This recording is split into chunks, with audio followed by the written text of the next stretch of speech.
Welcome to UltiCareer's Career Talks. Please start by introducing yourself. Yeah, my name is Sean Scanlon. I am the state representative for the 98th District of Connecticut, which is the towns of Guilford and Brantford. So that is the shoreline towns. Yeah, shoreline towns right outside of New Haven, and it's about 30,000 people per district in the state of Connecticut. Great. So how did you get into that type of career?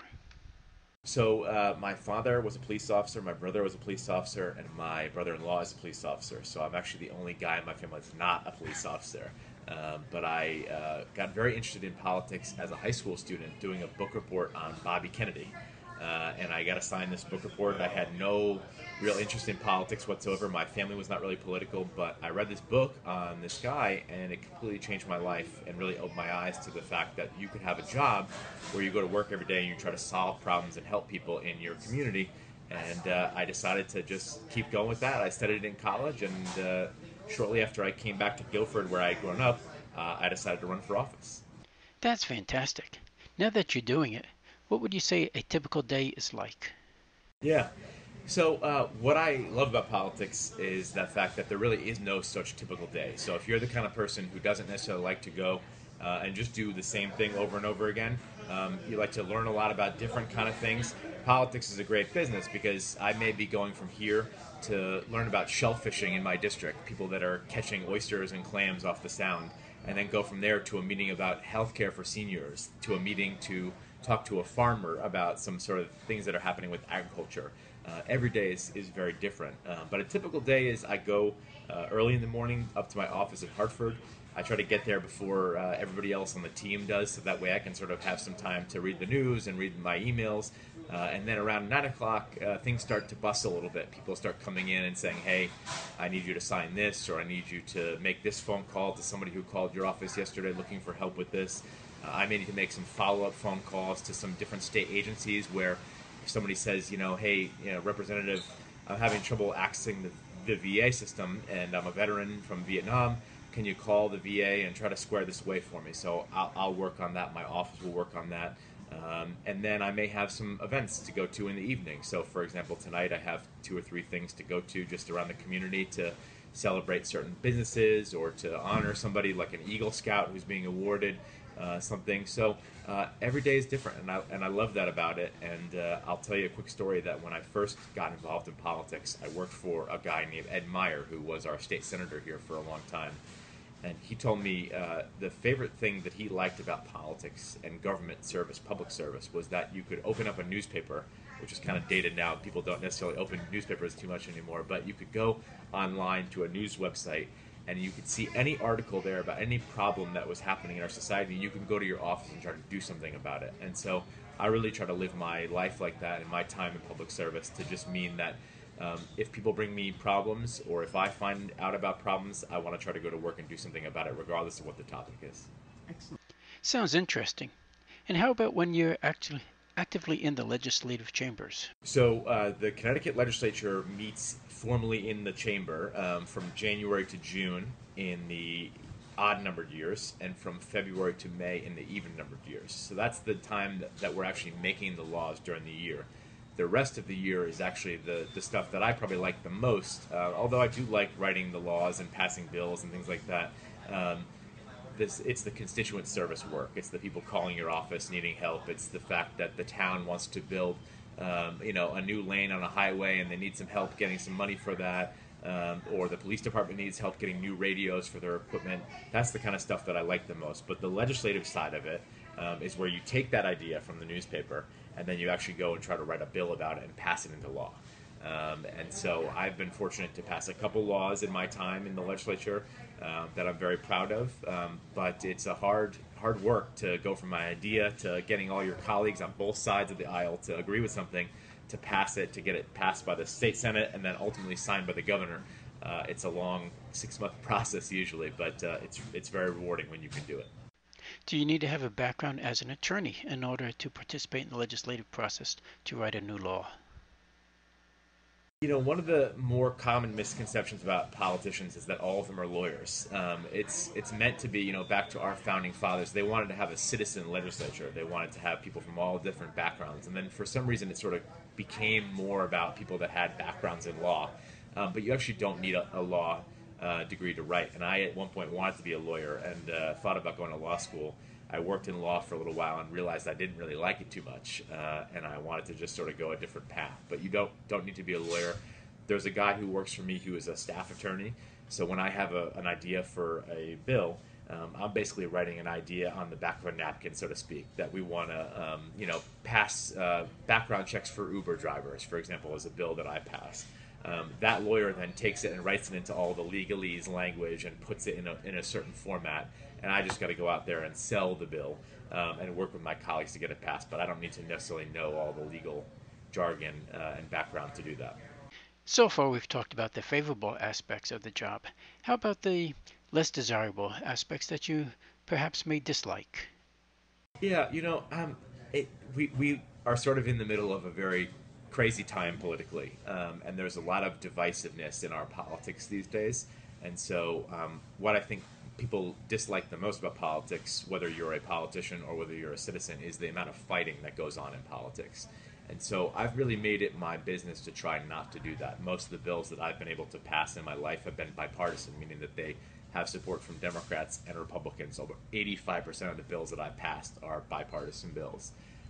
And that's important to me because I think you have to have consensus in order to get something good done. I have a bunch of good ideas that I think are good ideas because I'm, a person that feels good about my ideas, but not everyone's going to agree with my ideas. So I have to go to my colleague and say, hey, here's what I think. What do you think? And the product of that conversation is usually the best bill you can get in politics. And so I try to do that the most I can. But yeah, I mean, what I don't like the most about it is the name calling and the bad stuff that comes with it. But to me, the reward of if you do your job well, if you really work across the aisle, and you show people that you respect different opinions, I think you can get a lot done in politics, and you don't have to necessarily have the name calling and the negativity and the fighting all the time. And maybe I'm a little idealistic about that, but I still believe that I can get stuff done without having the negative stuff in there. Fantastic. Since UltiCareer in Career Talks focuses on helping people explore a variety of career options, I'm curious if you could take a few moments to talk about related careers that perhaps don't have to have the obligation of running for election, so associated political careers. Yeah, so I started out in politics not as the candidate. I started out working for an elected official. I worked for Chris Murphy when he was a congressman, and then when he became a U.S. senator, I worked on his staff. Nothing happens in government without staff. It's not always just the person at the front of the camera. It's a lot of work behind the scenes. And so I started out as the driver for Chris Murphy, meaning that every day I went and just picked him up at his house and we drove him around to all these different events. I got promoted and then started doing casework in his office, meaning that I was helping, take information into the office, like people calling him saying, I need help with this, and helping that person get the help they need. And then I ended sort of my time, my last job there is to do outreach, which is to go out in the community and meet people like, different stakeholder groups, whether it's labor leaders, business leaders, healthcare leaders, just going in the community and asking them what their concerns are and then bringing them back to the senator. So there's a lot of careers in public service and politics that aren't necessarily having to run for office. So if you're the kind of person who, maybe is a little shy or, doesn't really like to go out in there and shake hands, but you're really, really into researching things, there's a job for you in government because there's a lot of research that goes into this. There's whole policy teams of people who help me figure out what kind of bills I should be introducing. And so whether you like research, whether you like communications, dealing with the press, or whether you like to be out there and talking to people, there is a lot of different careers within politics at the state and federal level. Could you describe who is the actual employer of these individuals? So do they work for the politician's office? Do they work for one of the Democratic or Republican parties? Do they work for the state or the federal government? Or perhaps something else? They work for the federal government, but they're hired by the different elected officials. And so, if you are a Republican and you want to work for a Republican U.S. congressman, that person can hire you, but you're an employee of the federal government, even though you technically work for that person. So your paycheck comes from the federal government. Same with the state level. If you're my aide in Hartford, you work for me technically, but you are getting paid by the state. You're a state employee. There's also campaigns, right? We all have to run every certain amount of years. I have to run every 2 years. Most offices are 2 years. Some are 4, some are 6. But I have to run every 2 years. So maybe you don't like the inside the office, inside government thing. You want to work on a campaign. There's campaign managers. There's things called field organizers, who are the people who go out there and put the lawn signs up, and they have the phone banks. There are communications people who talk to reporters and try to get that done. There are people who make TV ads. So if government is not your thing, but you like the excitement of working on campaigns, there's plenty of jobs there. And in that case, it's not paid for by the government. It's all paid for by campaign donations, and you can work for that. So there's all different options out there, and it's really, for me, what I like the most is, as I said to you, I grew up learning about the importance of public service in my house. My father was always really keen on imparting those wisdom to me, and the importance of laws and the importance of helping other people, and that's what he was doing every day as a police officer. I didn't want to take that path, but there are many different paths in public service, whether it's serving in the military, being a firefighter, being an EMT, being a police officer. And if you're interested in public service, I strongly encourage people to take a look at it, because the pay is not super great all the time, but the reward of working with other people and helping your community, to me, is more invaluable than anything else. So one of the concerns, obviously, for elected politicians is the fact that they have to stand for election every 2, 4, or 6 years, depending on their position. So it raises a natural question. What options are available to them if, after the end of an election cycle, they find themselves on the outside looking in?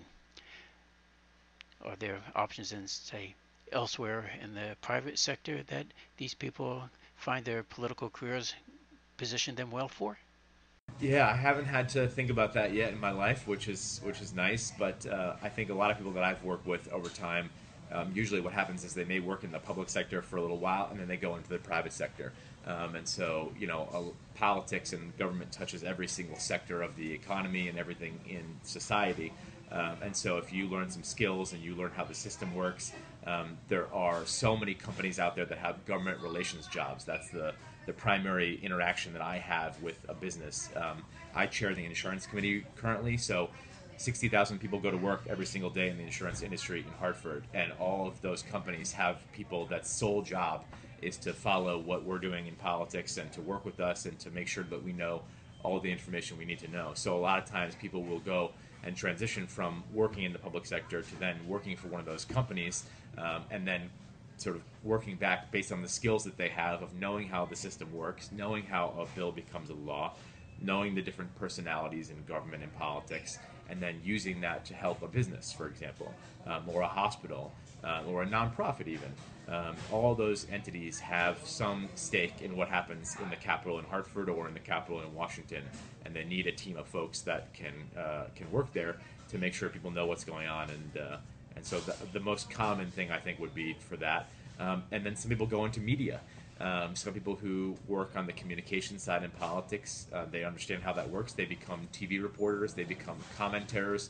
They become consultants maybe to candidates running for office.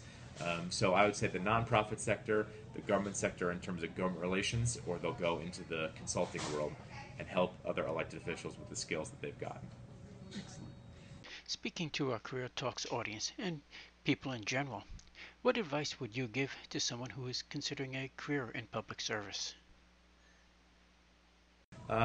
Work hard and stay honest with the principles that you have. There's a lot of times in politics, sometimes when you may be asked to do things that you're not personally comfortable with. I think it's fair to stand up and say, I'm not comfortable with that, I'm not going to do that. And I think that people are better public servants for us. Over the weekend, Senator John McCain passed away. And he was somebody I looked up to for a very long time, because he was, he had a set core beliefs, but he was not afraid to stand up and do what he thought was right, even if it wasn't politically popular all the time.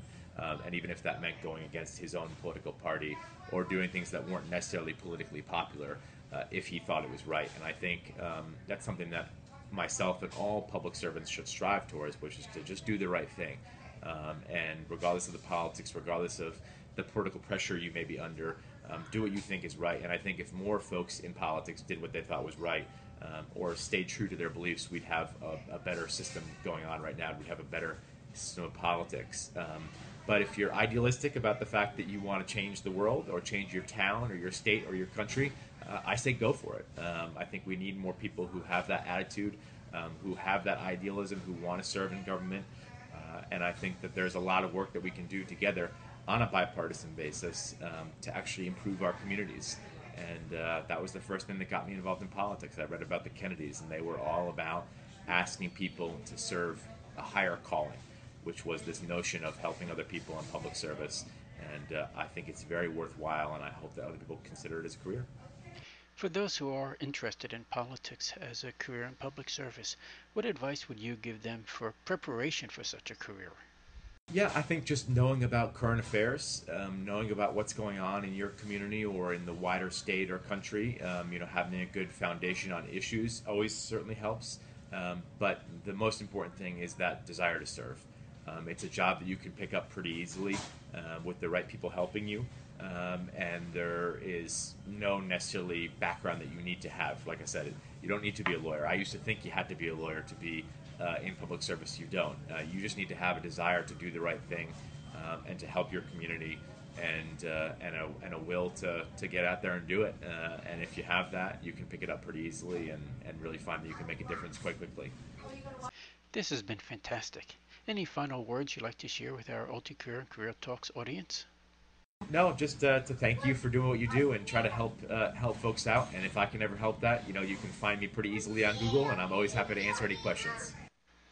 We want to take this opportunity to thank Connecticut State Representative Sean Scanlon for taking time out of his busy schedule to talk to us today. Thank you.